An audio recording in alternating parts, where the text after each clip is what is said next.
Okay, let's talk about the juice. The juice is loose. The juice gonna be loose on parole. O.J. Simpson. Well, what controversy? Okay, he won his parole. Okay, first off, I want to say, when he was first found innocent, I'm home in New York on 116th Street. Me and my sister Drea and her posse. And he was found innocent. Nobody believed it. Well, let me tell you, everybody on 116th Street, all over Harlem, we was happy, we was jumping up and down, we was hugging each other. Africans, that's the African Mart was on 116th Street. Africans were jumping up and down, African Americans were jumping up and down, Puerto Ricans, Dominicans, bus drivers were blowing their horns, cars were honking their horns. Everybody was in support, the people of color. Well, I worked at Columbia University.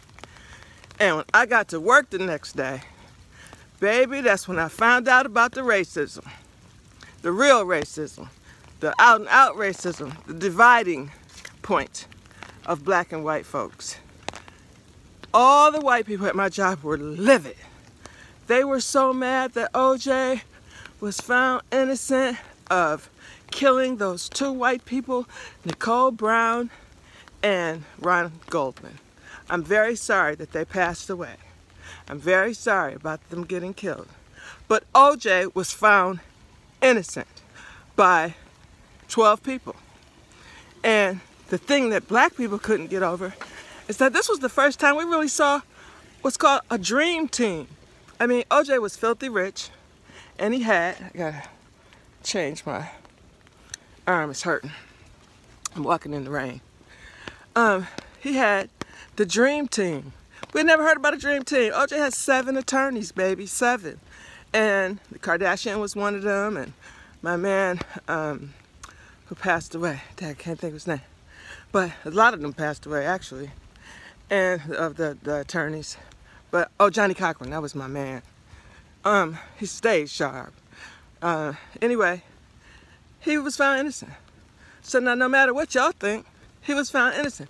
Y'all the one created the law with the juries and the judges and all that. Now y'all mad that y'all's juries found him innocent.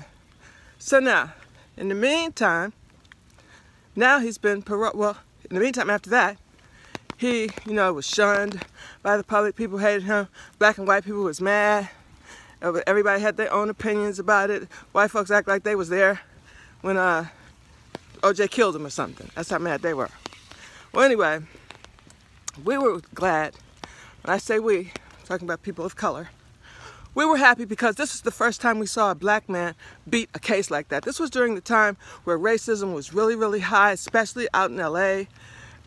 You had so many police officers killing people, black people, and getting away with it. And so we were just happy that finally we were vindicated for something. I mean, they have been killing us. They brought us over on boats. They started killing us in Africa. Nobody persecuted them.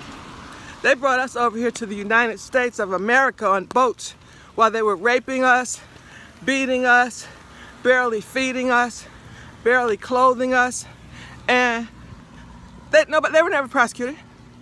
Then they were impregnating our women, enslaving their own children, the mulatto children that were born. Then they were killing us. Sean Bell, Sandra Bland, Philando Castile, Freddie Gray, Michael Brown, Trayvon Martin. And they always get found innocent or not even charged. And then there is poor Emmett Till. His poor mother, I'll never forget that story. Reading about it, I'll never get over Emmett Till's death. The way those white men beat, killed, and shot a 13-year-old boy, carried him out of his cousin's home where he was down south visiting because a white woman said he had whistled at them when they were at the candy store. And it turns out this year, 2016 rather, she admitted, she's like a 90-year-old wrinkled witch, admitted he never did whistle at her. And even when those white men were caught for killing Emmett Till, the 13-year-old boy, not just killing him, beating him, lynching him, they were found innocent. And guess what? There's no such thing as double jeopardy. So, as soon as they were found innocent, they did a whole interview in Look magazine and said, yes, we killed that nigger.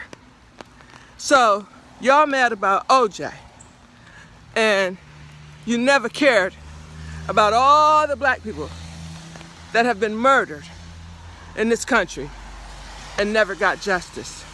Well, OJ was our justice. Then OJ made a mistake. Somebody stole off his memoranda, which is very, very worth a lot of money. So he was in Vegas, found out who took it. He strong-armed the people that did it, got busted, and got 9 years in jail. So now he's done his time. He got paroled. He'll be out October 1st. Welcome home, Juice.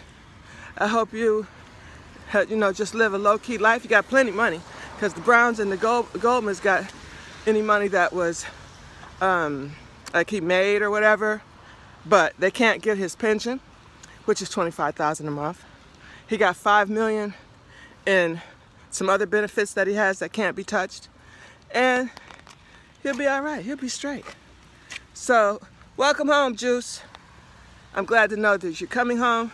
And even though you weren't really like the quintessential person that always, like with help with black civil rights and things, you really made it known that if you got enough money, you can get away with anything. And I'm not saying he got away with anything. I'm saying he's just like all the white folks who are rich who get away with stuff. All right? So the juice is loose. Ain't nothing y'all can do about it. Have a nice day. Thanks for coming to the Amber Shows.